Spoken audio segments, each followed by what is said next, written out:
शेतकरी मित्रांनो नमस्कार.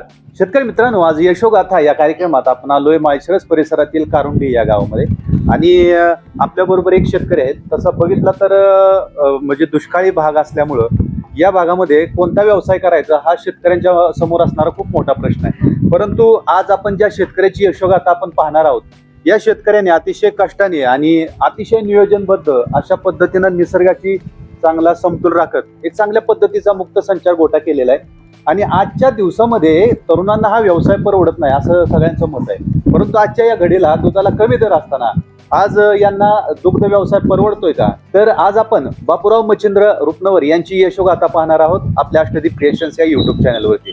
मित्रांनो, जर या चॅनलवरती तुम्ही नवीन असाल तर या चॅनलला नक्की सबस्क्राईब करा, लाईक करा आणि हा व्हिडिओ इतर शेतकऱ्यापर्यंत नक्की पोहोचवा. नमस्कार. नमस्कार. नाव सांगा. हा, बापूराव मच्छिंद्र रुपनवर, गाव कारुंडे, पाटील वस्ती. बर. तर बापूराव, आता दुग्ध व्यवसाय खरं तर आपला हा परंपरागतच व्यवसाय असतो आपला, पिढान पिढी झालेला आहे. हा, तर मग कसं सुरुवात कशी केली? हा वडिलोपार्जितच व्यवसाय होता का तुम्ही स्वतः परत? आपले स्वतःचे व्यवसाय चालू आहे. साधारण एक 25 वर्षापासून मी ह्या धंद्यात उतरलेलो आहे. 25 वर्ष झाली. 25 वर्ष झाले. बर. आपलं हळूहळू एका गायच्या दोन गायच्या 4 गाय आपण अजून बी वाढवू शकलो असतो, पण आपलं कसं आहे माहिती, एकटं कुटुंब असल्यामुळं हा, म्हणजे जास्त आवाका घेता येत. आवाका घेतला नाही, आपल्या कामापुरता आपण घेतलेला आहे. बर. असं केलेलं आहे. हा हा. आता 25 वर्ष झालं तुम्ही दुग्ध व्यवसाय करता. सगळ्यात महत्वाची गायची निवड असते या व्यवसायात. आपण जर बघितलं तर गाय खूप चांगल्या आहेत तुमच्याकडे, निवडक गाय आहेत. तर कसं केलं हे? तुम्ही स्वतः केलं का कोणाच्या अनुभवातून? नाही, मी सुद्धा असं बाहेर गोट बघितलं. बर. त्या गोट्यावनी जाऊन आलो. एक वेळेस पंजाबला चान्स आला जायचा, पण आपल्या काय हलगर्जीपणामुळे जाता आलं नाही. म्हणजे गाय घेण्यासाठी? नाही, बघण्यासाठी असं. बर बर बर. हा हा. जाता आलं नाही आपल्या परिस्थितीनुसार. तरी सुद्धा त्यातून आपण काय हे केलं नाही, पण असं बाहेरच्या गोट्या बघू शकतो आणि गोट्या बघून हे असं नियोजन केलेलं आहे. बर बर. म्हणजे की शेतकऱ्यानं बाहेरच्या शेतकऱ्याकडे गोट्यावरती व्हिजिट करणं महत्वाचं आहे. बरोबर. बर बर. काय कळलं तुम्हाला ज्यावेळेस तुम्ही व्हिजिट केली इतर शेतकऱ्यांच्याकडे? आयला त्यांच्याकडे कुठल्या क्वालिटीची गाय आहे, कसं बनवलंय, काय केलंय, कसं त्यांचं नियोजन आहे, अशी पद्धत आपण सुद्धा बघितली. ती पद्धत आपण सुद्धा स्वतः डोक्यानं चालवली आणि केली. असं झालं. बर बर. म्हणजे तुम्ही बदल केला. पण आता ग्रामीण भागामध्ये आज आपण जर बघितलं तर अजून शेतकरी वर्ग मुक्त गोट्याकडे वळालेला नाही वळाला. तुमचा हा आदर्श गोट्यासारखा गोटा तुम्ही बनवला. तर मग काय वाटलं तुम्हाला मुक्त गोटा करावा? का वाटलं? कष्ट कमी आहे एक तर ह्याच्यात. एक तास फक्त गोट्यात गाया, फक्त सकाळी 1 तास, संध्याकाळी 1 तास गोट्यात गाया घेऊ शकतो आणि इतरांनी अशा बाहेर सोडून देऊ शकतो. बर बर. त्याच्यामुळे ते सुख सोड वाटायला लागले. म्हणून ह्या धंद्यात जास्त वाढलो. नाही तर अगोदर आपले 4 ते 5 गाया जो होतो. अजून बी वाटतंय, पण कसं आहे म्हणजे आपल्याकडे अजून हे नाही, भांडवल नसल्यामुळे इथवर पोहोचलोय. बर बर. म्हणजे की तुम्हाला असं म्हणायचं होतं की कष्टाचं स्वरूप कमी झालं. बांधून गाय होत्या का सुरुवातीला? बांधून होत्या गाया. काय अडचणी आल्या बांधून गायला? अडचणी नाही, पण जास्त शान भरावं लागायचं किंवा कष्ट जास्त पुढावं लागलं, त्यांचं व्यवस्था जास्त करावी लागली. असं व्यवस्था कमी करावी लागते. रोगराईत काय? रोगराईत बी फरक आहे की आता बांधून राहिल्यावर मस्टर्ड जास्त होऊ शकतो, की आजारी पडू शकते त्या गाया जास्त. अशा आहे ते. अजून जसं मुक्त गोटा केला असं तुम्हाला मस्टर्डचं नियोजन नाही की कुठलं आजार पडत नाही, असं बी व्यवस्था वाटली पाहिजे. स्वच्छतेचं कसं सांगाल तुम्ही? कारण गायी मुक्त गोट्यामध्ये कशा राहतात आणि बांधून कशा राहतात? बांधून रोज जर धुतल्या तरी ती खराबच राहणार. असे मुक्त गोट्यात 2 महिने गाय धुवू शकत नाही, अशी परिस्थिती आहे चालू. पण तरी गाय क्लीन आहे? तरी गाय क्लिअर आहे. असं आहे. आता गायची निवड आपला हा विषय चालला. कुठून गाय निवडल्या? पहिली गाय कुठून घेतली? पहिली गाय आपली बारामती बाजारातून घेतली. ती 31,500 घेतली. 31,500? 31,500 काय दर होता त्यावेळेस? दुधाला दर होता 13 रुपये. बर. त्यावेळेस गाय घेतली 31,500. 13 रुपये. त्यावेळेस दूध धंदा परवडत होता? त्यावेळेस पेंडीचं पोत बी साधारण 500-600 रुपयाला होता. बर. त्यामुळे ते परवडत होतं. असं आहे. 13 रुपयानं होतं तरी. पण ते आता कसं जसं ही वाढत जाईल असं त्याचे दर वाढत जात. पण दुधाचं कमी झालं, पेंडीचं कमी होत नाही. होत नाहीत. अशी सिस्टीम आहे आता चालू. सध्याला या दुष्काळामुळे काय शिल्लक सुद्धा राहू शकत नाही, पण तरी सुद्धा आता कसं ही सोडता येत नाही. म्हणून ही आपण त्याच मुद्द्याकडे यायचंय आपल्याला. पाणी कमी आहे, परिस्थिती आहे, पावसाचं प्रमाण कमी आहे. कसं आहे आता चाऱ्याचं नियोजन कसं करताय? चाऱ्याचं नियोजन ऊस आणि कडवळ, मका हे 3 वस्तू घालतोय. म्हणजे स्वतःच्या शेतात स्वतःच्या किती एकर क्षेत्र केलंय तुम्ही यावर? याला 4 एकर क्षेत्र गुंतलंय. 4 एकर गुंतलंय. हा 4 एकर गुंतलंय. हा कसं म्हणजे चाऱ्याचं कसं नियोजन केलंय चाऱ्याचं नियोजन की 10 गुंठ्याचा प्लॉट असं करत जातो असतो आम्ही. बर.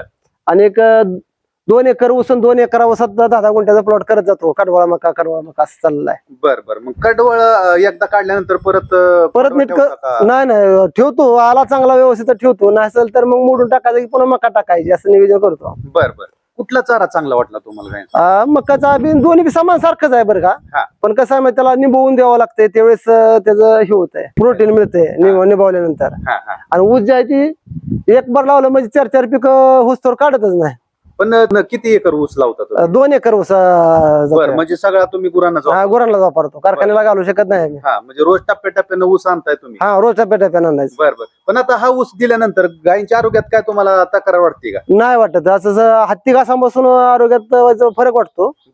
म्हणजे काय अडचण वाटते तुम्हाला हत्ती घासाचं? त्याच्यापासून कसं होतंय, म्हणजे ती घातलं की नुसतं पोट फुगणार हे होणार, पण पुन्हा गाया कमजोर होत जाते त्याच्यापासून. बर. हत्ती घासापासून जसा ऊस घातला तर व्यवस्थित गाया राहते ते. बर. असं ऊसाचं तुम्हाला बरं वाटतंय? बरं वाटतंय ऊसाचं. ऊसापासून गाया व्यवस्थित राहते ते. म्हणजे मिक्स करून देतात? मिक्स करून देतो, मिक्स करून. बर. म्हणजे कटर आहे का काय, कसं वापरतात? हा कटर आहे आपल्याकडे. कटर आहे. बर. आता ह्या गाया आहेत तुमच्याकडे, मुक्त गोटा केला, साधारण किती वर्ष झालं मुक्त गोटा केलेला? 3 वर्ष झालं मुक्त गोटा केलेला. बर. 25 वर्ष व्यवसाय करताय, 3 वर्षानंतर तुम्ही आता बर. कसं समाधान वाटतंय? समाधान वाटतंय म्हणून ते बाहेर बघितल्यामुळे आता समाधान वाटतं त्यातून. म्हणजे बाहेर जाणं, बाहेरच्या लोकांचं बघणं हे सुद्धा समजून घेणं समजून घेणं सुद्धा महत्वाचं आहे. बरोबर. कशा भरवत गेला तुम्ही? एक गाय आणली, पुन्हा त्याच्याच एक 4 गाया तयार झाल्या, 4च्या पुन्हा अजून पुन्हा दुसरे 2 आणल्या. अशा वाढवत गेलो. घरच्या किती कालवड्या आहेत? घरच्या आता ह्याच्यात तर तुम्हाला सांगतो पूर्णपणे गोटा 3च गाया फक्त बाहेरच्या झाल्या, पूर्णपणे गोटा घरचाच आहे. बर. मग ते घरच्या गाय असणं किती महत्वाचं वाटतंय तुम्हाला? घरच्या गाया म्हणजे कसं आहे, म्हणजे एकात घेऊन हे करणं म्हणलं की ती नेट लागते, पण हे असेच आहे ती व्यवस्थित वाटतंय घरच्या गाया तयार केल्यावर. बर. असं आहे. बर. आता हे जे खताचं नियोजन कसं करता तुम्ही? आता हे इकडे पण चढ आहे, इकडे चढ आहे, पावसाळ्यात काय त्रास होतो? पावसाळ्यात ठीक आहे, इथून पाणी निघून तिथून खाली जातं, तिथून चारी उकारली नसल्यामुळे ते राहिले, नाही तर ते पाणी निघून जातं. बरं. अडचण काय येत नाही? अडचण काय सुद्धा येत नाही. वाहून जातं का? नाही वाहून नाही अजिबात नाही जात वाहून. बर. आता निवाऱ्यासाठी एवढाच पत्रा केला? हा एवढाच पत्रा निवारला आहे. आणि बर. आपण म्हणतो की उन्हात बसत नाही, तुमचा काय अनुभव आहे? नाही त्या बसत गायावर. जर त्यांना जर बसू वाटेल तरच येऊन बसणार, ज्याला ऊन लागायला ऑटोमॅटिक आज जाऊन थांबवू शकते ते. असं त्यांचं आहे. बर. आता ह्या गाय साधारण दुधाची कॅपॅसिटी किती आहे गायची? कॅपॅसिटी साधारण एक 12 ते 13 लिटरच्या 10 लिटरच्या आत तर कुठलीच गाय येऊ शकत नाही. ते दूध देते तुम्हाला सांगू साधारण एक 4 महिने दूध देते तेवढ्या लेवलला. पुन्हा ते रिवर्स येत जाते. असं होतंय. साधारण किती दिवस चांगलं दूध देते गाय? 4 महिने दूध देते चांगली गाय. 4 लिटर देते साधारण गाय? साधारण 10च्या पुढं, पण कमी देत नाही एका वेळेस. 20 लिटर दूध चालतं. म्हणजे 20-22 लिटरच्या गाय आहेत? 20-22 लिटरच्या. आता ह्या 20-22 लिटरच्या म्हणजे कॅपॅसिटीनुसार दुधांदा परवडतोय का आपल्याला? परवडतोय पण कसं आहे म्हणजे साधारण दुधाला दर 35 रुपये जरी पाहिजे तेव्हा परवडतोय. 35च्या खाली जर आला तर 30च्या खाली जर आला तर मग परवडू शकत नाही. असं कंडिशनला काय दर आहे? चालू कंडिशनला आता 29 रुपये दर देते ती आपल्याला. 29. मग 29 रुपयाने आता कसं वाटतंय व्यवसाय? आता व्यवसाय थोडासा म्हणजे कसं आहे माहिती, त्यातल्या त्यात व्यवस्थित वाटतोय, म्हणजे इतका शिल्लक राहू शकत नाही. राहते का पण शिल्लक? काय राहते शिल्लक राहते. बरं. एक एवढ्या काय मागं तुम्हाला सांगतो, आता ही दुसरी सांभाळच्या फरकामुळं एक साधारण 20,000 रुपये महिन्याला धरून चालायला शिल्लक राहते ते.